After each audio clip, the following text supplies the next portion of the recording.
না, জীবনের রোগই তো জানে না যে জীবনে কি রোগ হইতে পারে। এই জন্য মোটা মোটা কথা আল্লাহ করুক আমাদের বুঝে আসুক যে আমার জীবনে কি রোগ আছে। এগুলো অনেক ক্ষতিকর। দুনিয়ায় যদি চিকিৎসা না হলো, বলবেন এগুলার কি চিকিৎসা আছে? অবশ্যই আছে। হাদিসে এটাই সত্য, শারীরিক হোক আর আধ্যাত্মিক হোক। মা মিন দা ইল্লা লাহু দাওয়া, এরকম কোন রোগ নাই যেটার ওষুধ না আছে। কিন্তু আল্লাহর রসুল এটাও বলছেন, কালিলুম মা ইয়ারিফুন, অনেক কম লোক এটা জানে। না জানার পার্সেন্টেজই বেশি, জানে এরকম কম লোক আছে, অনেক কম লোক যারা এটা জানে। তো আসলে আমাদের জীবনও রোগে আক্রান্ত হয়। আর শারীরিক রোগে ক্ষতি শুধু একার হয়, নিজের হয়, সে ভুক্তভোগী। আর জিন্দেগির রোগে কিন্তু পুরা ঘর ভুক্তভোগী, পুরা সমাজ ভুক্তভোগী, পুরা জনগোষ্ঠীর ভুক্তভোগী হয় জীবনে যদি রোগ থাকে। শারীরিক রোগে কোনো ছোঁয়াছে নাই, শারীরিক রোগে, কিন্তু জিন্দেগির রোগ সবগুলা ছোঁয়াছে, বিস্তার লাভ করে।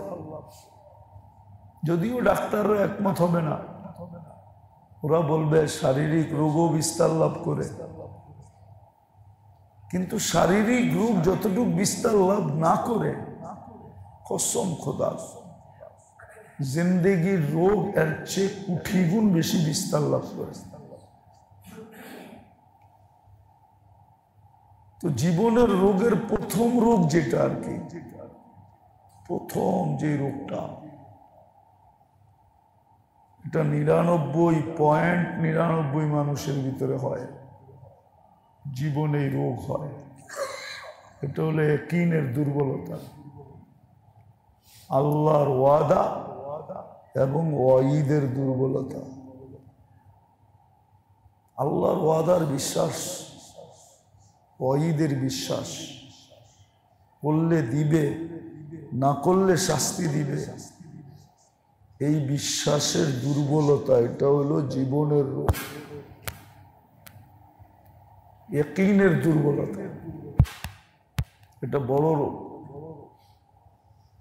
ইয়াকিনের দুর্বলতা যদি না থাকতো, একটা মানুষ জানে হায়াত কার হাতে, মউত, সুস্থতা, অসুস্থতা, সবকিছু আল্লাহ ডাকলে ও না আসে কি করে? আমারে বুঝান। যদি ওর ইয়াকিনের দুর্বলতা না থাকতো, এই কথার বিশ্বাসের দুর্বলতা না থাকতো, তো ডাকতেছে কে? আসে তো না। তাহলে বোঝা গেল আল্লাহর কথার উপরে, অঙ্গীকারের উপরে ওর বিশ্বাস নেই।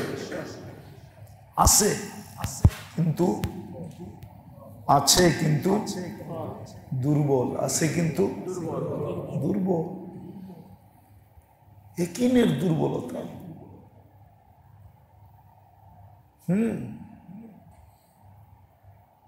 নামাজে রিজিকের ওয়াদা আছে, কিসের?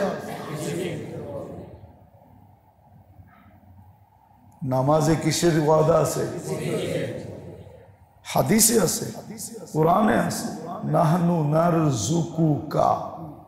জিজ্ঞেস করেন আপনাকে ইমাম সাহেব, তো হাফেজ সাহেব, ওয়াহমুর আহলাকা বিসসালাত ওয়াস্তাবির আলাইহা লা নাসআলুকা রিজকা নাহনু নারযুকুকা। নামাজে রিজিকের ওয়াদা, কিসের? নামাজে রিজিকের ওয়াদা, নামাজে রিজিক মিলবে। যদি এই কথার বিশ্বাস থাকতো, তাহলে মসজিদের সামনে সবচেয়ে বেশি ভিড় হইত, কার আগে কে ঢুকবে, ঠিক না? কি বলেন? কমসে কম মুসলমান। আর এই বীর দেখা যদি গায়রে মুসলিম জিজ্ঞেস করতো, তোমরা ডেলি এইখানে এত বীর জমাও কেন? আমাকে আল্লাহ কইছে নামাজ পড়লে রিজিক দিব। তাহলে দেখতেন গায়রে মুসলিমও বলতো, তাহলে তোমার লোকে ডুইকা আমিও লয়ে লই। গায়রে মুসলিমও আমাদের সাথে ডুইকা কি কি সত্য তো? ওই যে কম পয়সায় যে জিনিস বেচে রাস্তায়, সবাই তো দাঁড়ায় কেন? কম পয়সায় কি পাওয়া যাবে? মশারির ডাল, চাউল, তেল, আটা, ঠিক না? সবাই দাঁড়াইতেছে না? দাঁড়াইতেছে না? যদি মসজিদের সামনে 5 ওয়াক্ত সবচেয়ে বেশি ভিড় হইতো, আর গায়রে মুসলিম জিজ্ঞাসা করতো এত ভিড় কেন? যদি বলতো আমাদের রবের অঙ্গীকার নামাজের মাধ্যমে রিজিক দিবে, তোরও বলতো আমরাও ঢুকি, তোমার লোকে আমরাও নামাজ পড়ি, আমাকেও তো রিজিকের দরকার, তাহলে আমরাও তো রিজিক পামু না? পামু না? হ্যাঁ, কিন্তু সবচেয়ে বেশি ভিড় কম কোন জায়গায়? জিন্দিগির রোগ, ইয়াকিনের দুর্বলতা, এটা হলো জীবনের রোগ। ইয়াকিনের দুর্বলতা জীবনের রোগ। এই রোগ আরো অনেকগুলা রোগকে পয়দা করে।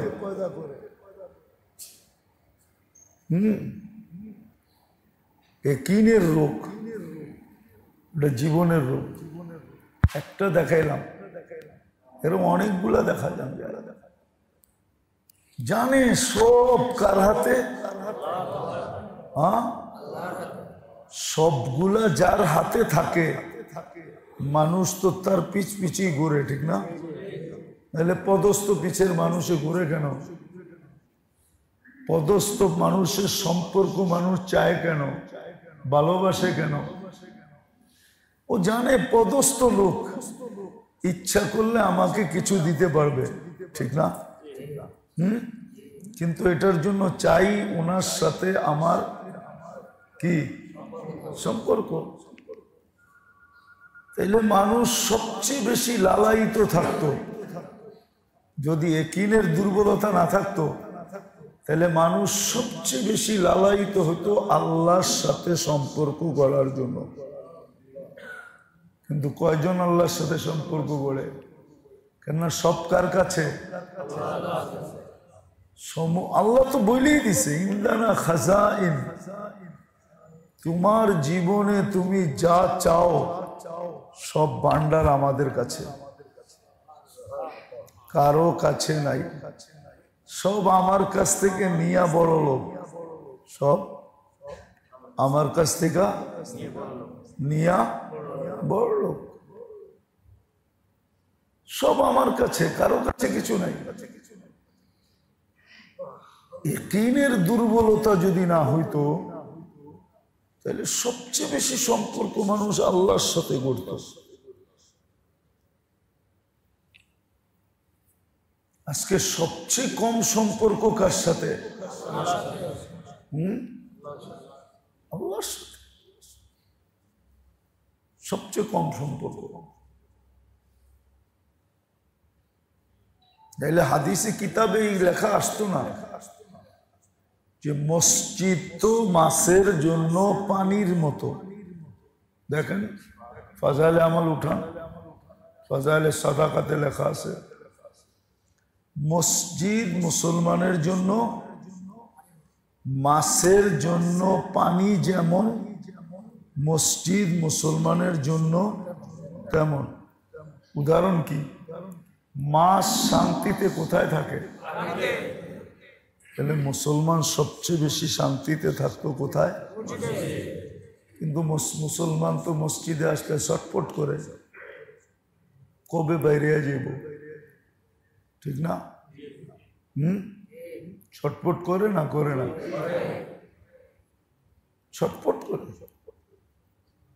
আবার কিতাবে এটাও লেখা আছে এটা মুনাফিকের আলামত। মুনাফিক মসজিদে আইসা ছটফট করবে। মুনাফিক মসজিদে আইসা ছটফট করবে। এটাও আলামত, কিন্তু মুনাফিকের আলামত। অনেকে ইমাম সাহেবরে ধরে এত লম্বা কেরাত করেন কেন? এত লম্বা লম্বা করেন কেন? হ্যাঁ, ইমাম সাহেবের আবার দায়িত্ব আছে। ইসলাম ইমাম সাহেবরও শিখাইছে যে কোন বেলা কোন কেরাত পড়বে, এটা ইমামরে শিখাইছে ইসলাম। কখন লম্বা পড়বে, কখন বাইঠা পড়বে, ছোট পড়বে, খাটো পড়বে, এটা ইসলাম ইমামরে শিখাইছে। আল্লাহ রসুল বলছে আমার লম্বা লম্বা কেরাত পড়তে মনে চায়,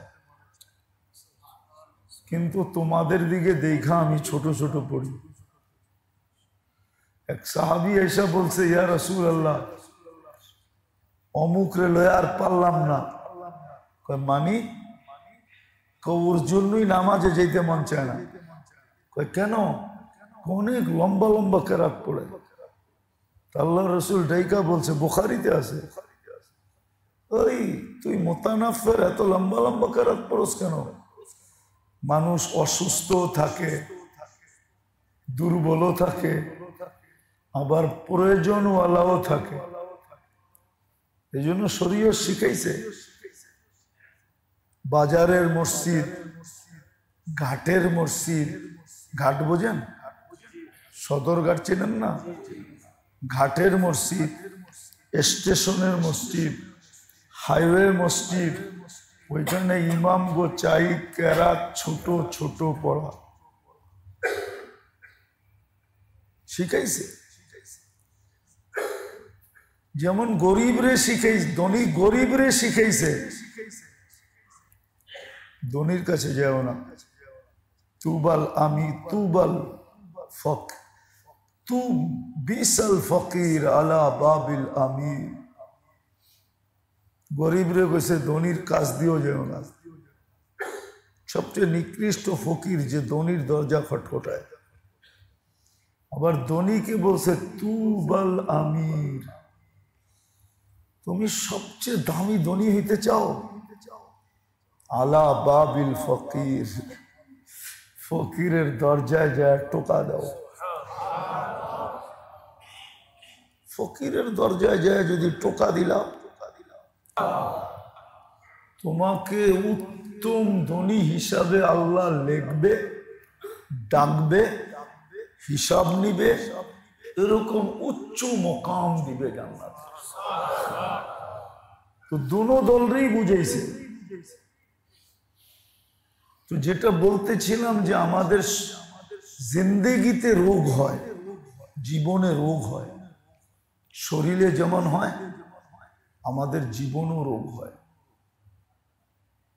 চিকিৎসা করা দরকার, নাইলে খবর আছে।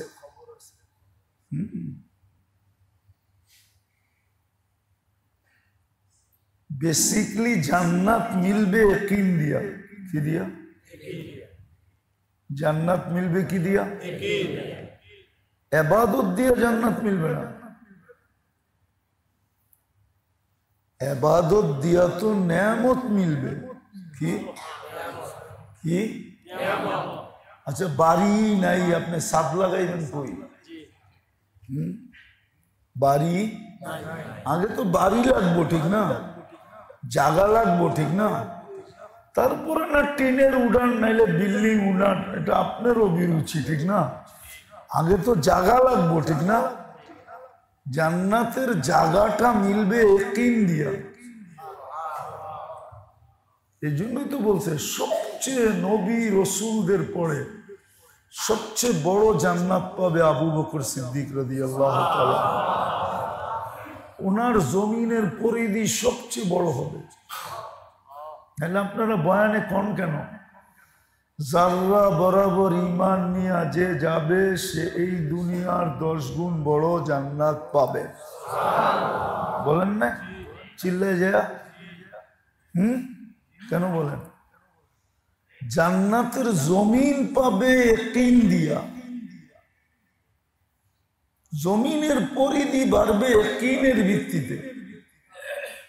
যার ইয়াকিন যত বেশি, এই জন্যই তো ওমর রাদিয়াল্লাহু তাআলা আনহু বলতেছেন, লাউ উসিনা ঈমানা আবা বকরিন বিঈমানিল আলামিন, সমগ্র জগতের ঈমান দিয়া যদি আবু বকরের ঈমানকে মাপা হয়, লারাজাহা ঈমানা আবা বকরিন, আবু বকরের ঈমানের পাল্লা ভারী হবে।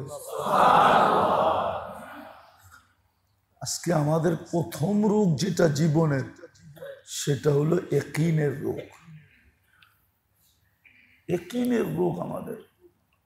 আল্লাহর ওয়াদা, আল্লাহর ওয়াইদ, আল্লাহর দেওয়া, আল্লাহর না দেওয়া, আল্লাহর শাস্তির ইয়াকিন আমাদের ভিতরে যতটুক থাকা দরকার অতটুক নাই।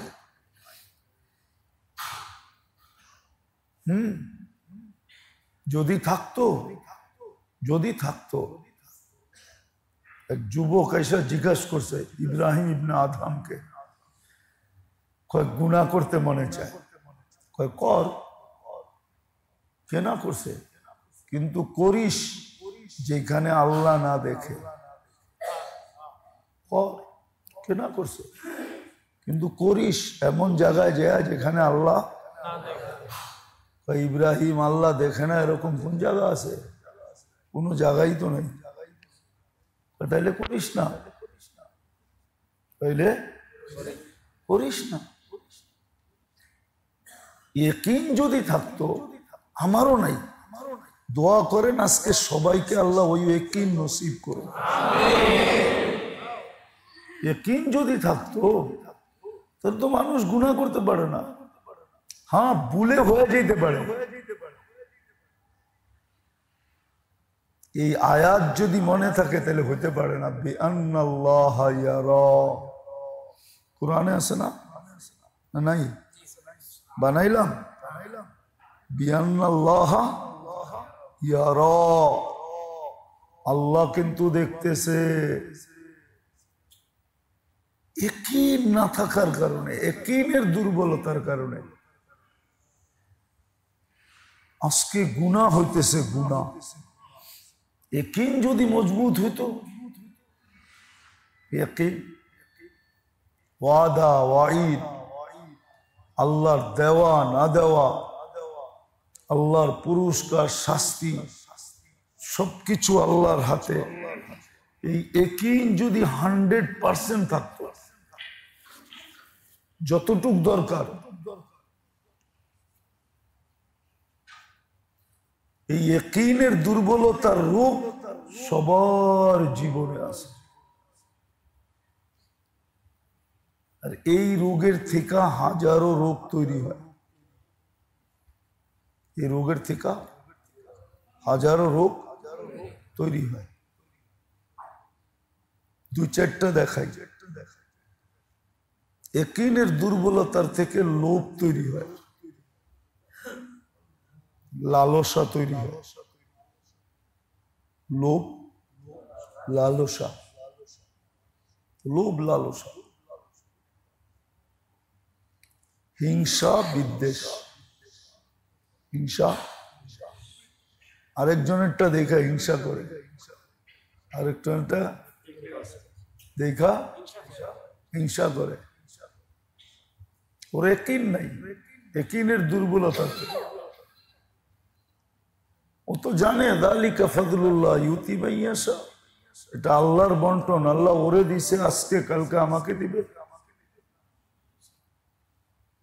আচ্ছা বলেন তো, রাগ হয়ে যাবেন? বলবো, আচ্ছা যত বাড়িওয়ালা আজকে আছে, 50 বছর আগে কি সবাই বাড়িওয়ালা ছিল নাকি? ঢাকা শহরে যত বাড়িওয়ালা আছে, 50 বছর আগে কি সবাই ঢাকা শহরে বাড়িওয়ালা ছিল? না, পত্রিক ছিল, পত্রিকও ছিল না। ঢাকা শহর কইতাছি, এই মহল্লা কইতেছি না। পত্রিক ছিল। হ্যাঁ, ঢাকা শহরে কয়জন আছে ঢাকায় এখন? সবই তো ঢাকা আলাদা কয় বাঙ্গাল, বাঙ্গাল আছে, সবই তো বাঙ্গাল, ঠিক না? কি রাগ হয়ে গেলেন? সবই তো বাইরের লোক, ঠিক না? হ্যাঁ, ঢাকা শহরে ঢাকায় কয়টা আছে এখন? আরে ঢাকা শহরে ঢাকায় কয়টা আছে? আছে কয়জন? কিন্তু ঢাকা ছিল কাগো? ঢাকা ছিল কাগো? ঢাকাদের ছিল, ঠিক না? যেটা বললাম আর কি, লোভ, লালসা, হিংসা, বিদ্বেষ।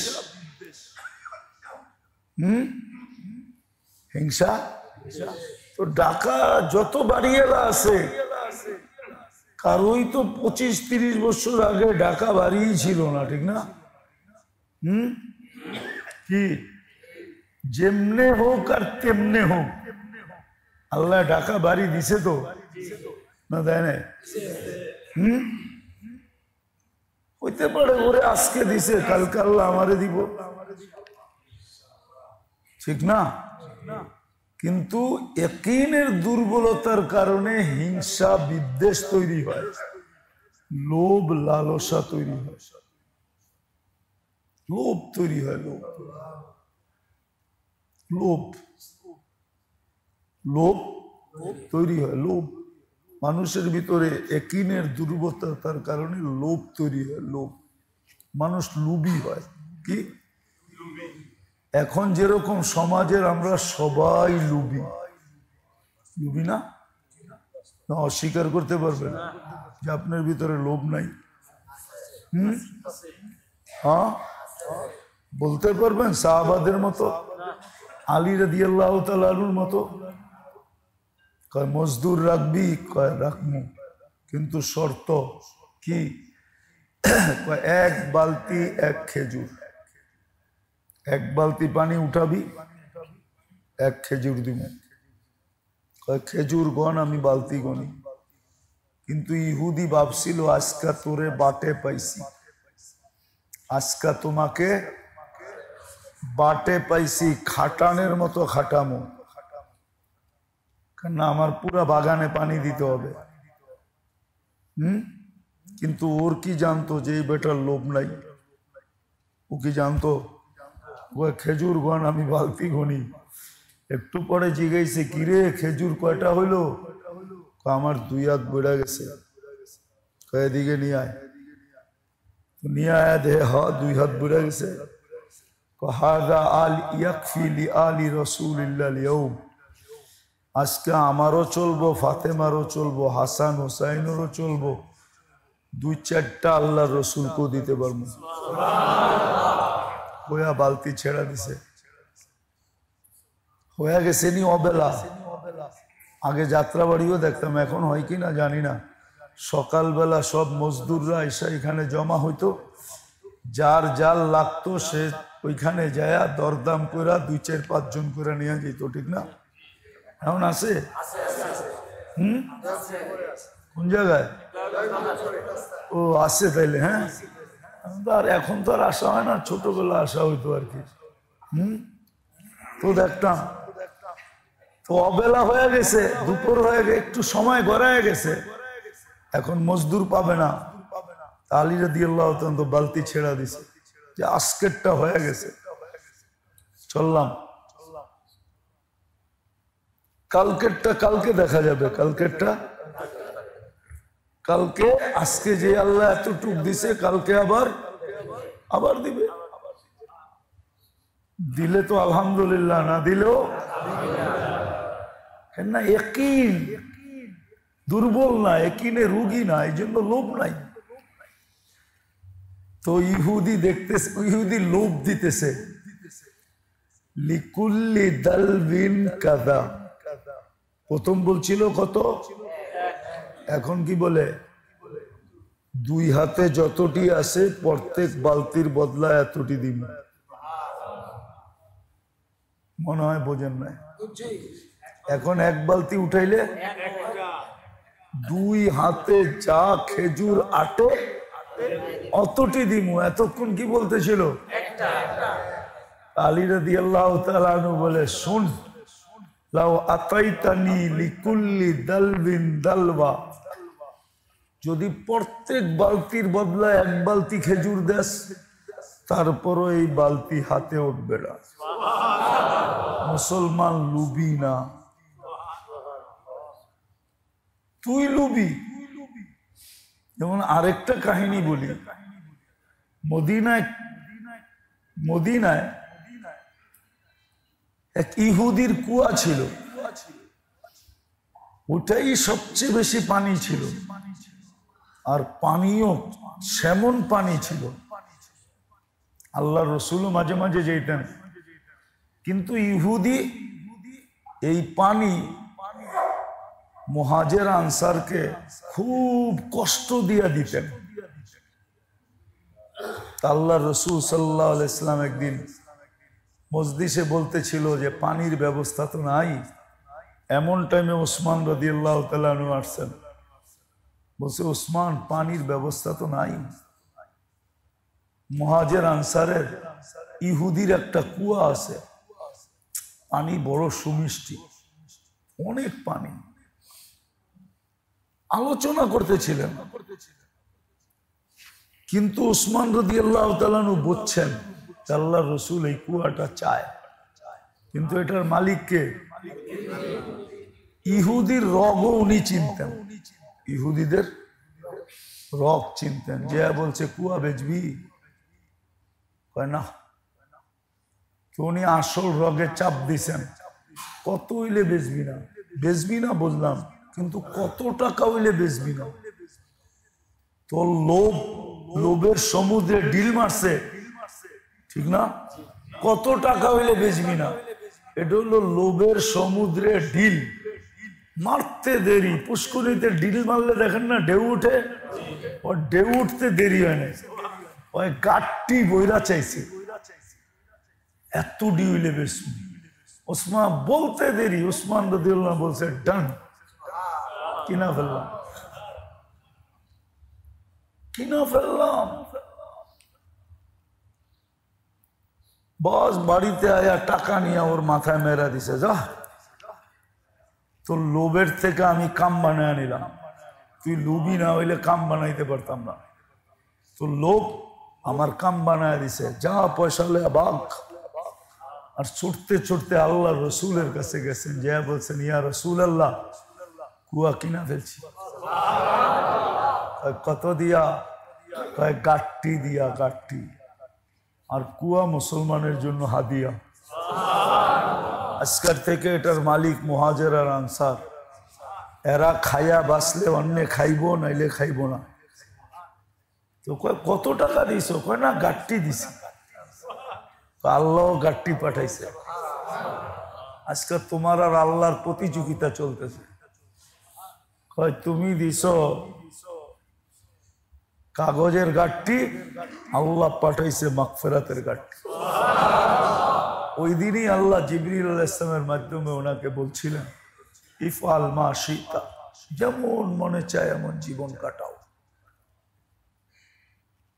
তোমার আগে পিছের গুনাহ মাফ।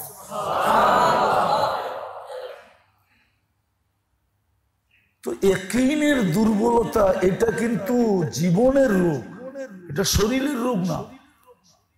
ইয়াকিনের দুর্বলতা, এটা কিসের রোগ? জীবনের রোগ। এটার থেকে আরো অনেক রোগ তৈরি হয়, পয়দা হয়। লোভ তৈরি হয়, লালসা তৈরি হয়, হিংসা তৈরি হয়, বিদ্বেষ তৈরি হয়, দুশ্মনী তৈরি হয়। প্রত্যেকটা আবার অনেকগুলা তৈরি করে, হইতে হইতে হইতে হইতে হইতে আজকে যেরকম সমাজ, বিলকুল আমাদের সমাজ ব্যবস্থা কিন্তু ভাঙ্গা। সমাজ ব্যবস্থা ভাঙ্গা, কিন্তু ভাঙ্গা। যদি সমাজ ব্যবস্থা ভাঙ্গা না হইতো, তাহলে পুরা সমাজ এক শরীর হইতো। শরীর এক শরীর, এক মন। এক ঘরে কিছু পাক হইলে সব ঘরে ওইটা বিলি হইতো। কারণ আল্লাহ রসুলের হুকুম ছিল ঝোল বেশি দিও, টুকরা ছোট ছোট করো। টুকরা এখন নিজেই খায়, ঠিক না? আজকে আমি পড়তেছিলাম, আজকা, কিন্তু এটা মানবেন না আপনারা? মানবেন না? বইলা দেখি, মানবেন না। ফিরিজ মানুষের দিলকে সংকীর্ণ করে দিছে। ফিরিজ, ফিরিজ, এটা আমি ফিরিজ দেখাইলাম। ফিরিজ মানুষের দিলকে সংকীর্ণ করে দিছে, মানুষের হাতকে খাটো করে দিছে। ফিরিজ যখন ছিল না তখন পাক হইতো, বাইচা গেলে প্রতিবেশীর ঘরে দিয়া দিত, বলতো এটা নষ্ট করে কি লাভ, প্রতিবেশীর ঘরে দিত। দিল প্রশস্ত ছিল, আপোষে এই লেনদেনের কারণে জোর মিল মোহাব্বত প্রতিবেশীদের ভিতরে ছিল। আজকে খায়া বাসলে ফ্রিজে ঢুকায়।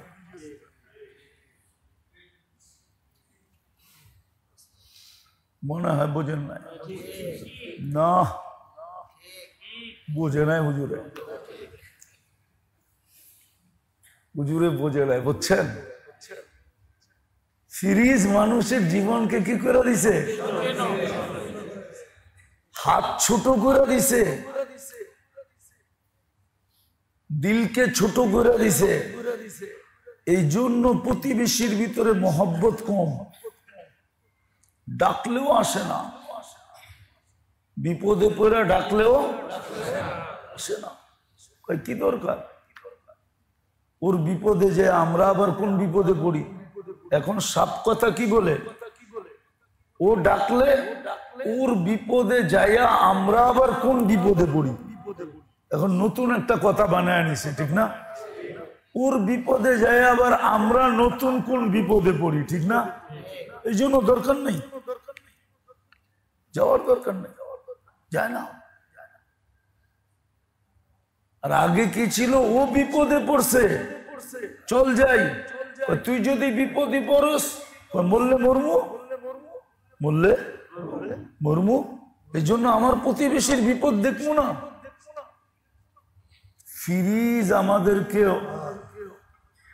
কি করে দিছে? মনে হয় মানলেন না,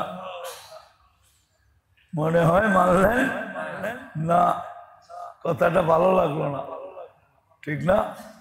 না, ভালো লাগে না। ফিরিজ মানুষের দিলকে সংকীর্ণ করে দিছে, হাতকে ছোট করে দিছে। যখন ফিরিজ ছিল না তখন পাক হইতো। এই জন্যই তো আমরা ছোটবেলা দেখতাম ঈদের দিন পুরা পাড়া বাচ্চাদের জন্য একবারই হইতো। যেই ঘরে যেত পোলাপান লাইন ধরা গেলেই বলতো বহ, খায়া যা। এটা দেখতো না এটা কার ঘরের ছেলে, কার বাড়ির ছেলে, কার ছেলে, এটা দেখতো না। দেখতো সব এটা আমাগোই ছেলে। পুরা পাড়ার যেই ঘরে যেত, নাই তো বয়স্করা মরে গেছে, তো সব ফ্রিজের যুগের মানুষ, দাড়ি পাকলে কি গো, আসল বয়স্করা তো নাই। ছোটবেলা দেখছি পাড়ার সব ছেলে আসতো, এক বাড়িতে ঢুকতো, এই বসাইতো সব বেড়ে, একটু একটু করে দিত, খায়া যা, নষ্ট না হোক, ঠিক না? আর এখন না, এখন গেলে কত কথা কয়, ঠিক না? রাগ হয়ে গেলেন? না, রাগ হয়েন না, রোগ এগুলা, রোগ, জিন্দেগির রোগ, যার কারণে আমাদের জীবনটাকেও এখন রোগে আক্রান্ত করে ফেলছে। আগের মতো মিল নাই, আগের মতো মোহাব্বত নাই, আগের মতো ভালোবাসা নাই, আগের মতো সহানুভূতি নাই, আগের মতো সহযোগিতা নাই, কিচ্ছু নাই। শুধু নিজেরটাই দোজক হয়ে গেছি আমরা। খাইম খাহাল মিন মাসিদ। দোজক বলে বলবে আরো চাই, আরো চাই, আরো চাই। ওর পেট আর কি দিয়া পড়বে? শেষমেশ বলে আল্লাহ কুদরতি পাওয়ার উপরে রেখা দিবে। রাইখা দিতে দেরি, ও চিৎকার দিতে দেরি করবে না। কাত কাত কাত, আল্লাহ বেড়া গেছে আর না। আমাদের দশা, মাটি আমাকে পেট ভরবে। আমার জীবনের মনে আছে, আমি 6 বার গেছি ওই দেশে চাঁদে। একদিন একটা জানাজায় গেছি। ওই দেশের নিয়ম হলো, পুরুষের জানাজা যখন হয় তো জিজ্ঞাসা করে যে আর বিধবা স্ত্রী এবং বাচ্চাদের দায় দায়িত্ব কে নিবে। আগে এটা নির্ধারণ হয় যে এর বিধবা স্ত্রী এবং এই বাচ্চাদের দায় দায়িত্ব কে নিবে। এটা নির্ণয় হওয়ার পরে জানাজা হয়। করজের কথাও জিজ্ঞাসা করা হয়। তো একদিন এক জানাজায় যে দায়িত্ব নিছে ওরা আমি চিনি, আমাদের তাবলীগের সাথে গরিব। তো জানাজার শেষে আমি জিজ্ঞেস করলাম, কিরে তুই এই ফ্যামিলির দায়িত্ব নিলি কেন? তুই তো নিজেই পাস না। তো আমারে বলে, তোরে মুফতির সার্টিফিকেট দিছে কে?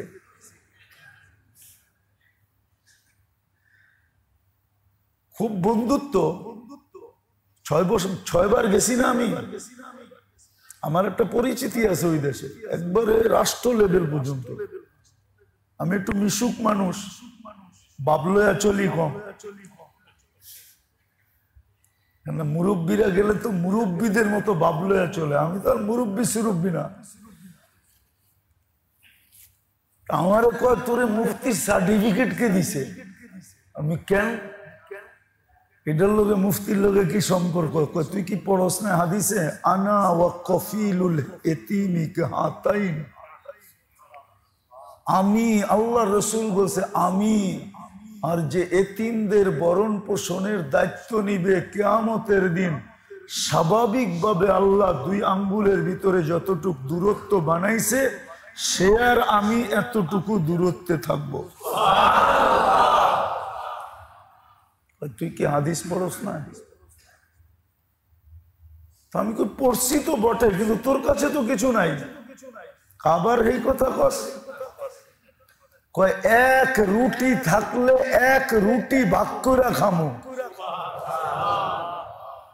আচ্ছা বলেন, বাংলাদেশে যত বিত্তশালী আছি আমরা, আল্লাহ যতটুকুই আমাদেরকে দিছে, আমরা যদি এরকম টোকায় টোকায় 2-4টা এতিমের ঘর নিজের দায়িত্বে গ্রামগঞ্জে নিতাম,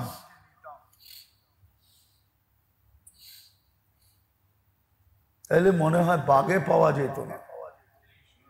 এতিম যেই তো রাগ হয়ে গেলেন, বাগে পাওয়া যেত না। এতিম বাগে পাওয়া যেত না। কিন্তু আমি তো লোভের কারণে আমারই তো ভরে না, পেট ভরে নাই, আমারই তো হয় নাই। আমি এতিম পালবো কোত্থেকা? আমারই তো হয় না। নাইলে আলহামদুলিল্লাহ গ্রাম দেশে এখনো 10,000 টাকা একটা ফ্যামিলি, এতিমের ফ্যামিলি চলতে পারে।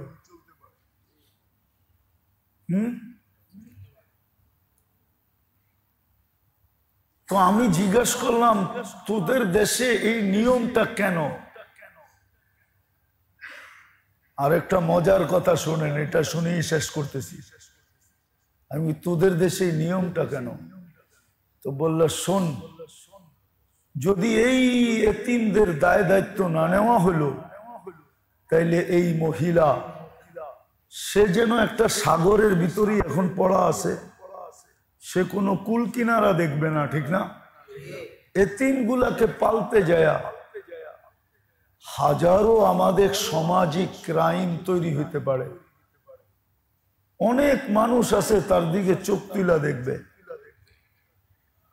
সেও বিপদের কারণে কোনো অনৈতিক রাস্তায় পা দিতে পারে, সামাজিক ভারসাম্যতা নষ্ট হইতে পারে।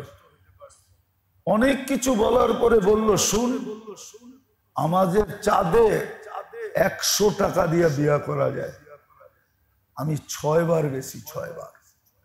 100 টাকা দিয়ে আপনি বিয়ে করতে পারবেন। দেন মোহর কত?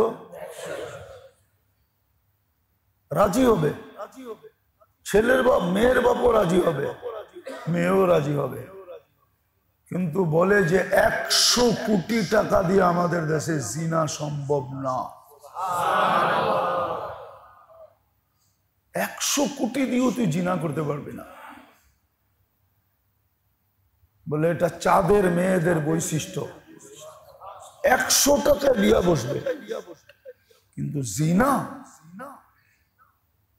বলে এই জন্যই আমরা আগে দায়িত্ব নেই, সে যেন নিশ্চিন্ত থাকে যে আমার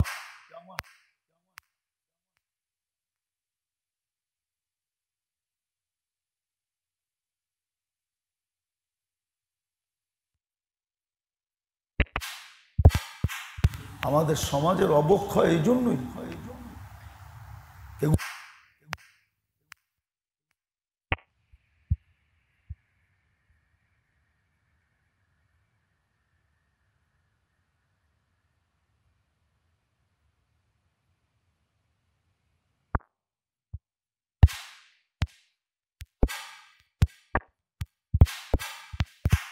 প্রমাণ চান?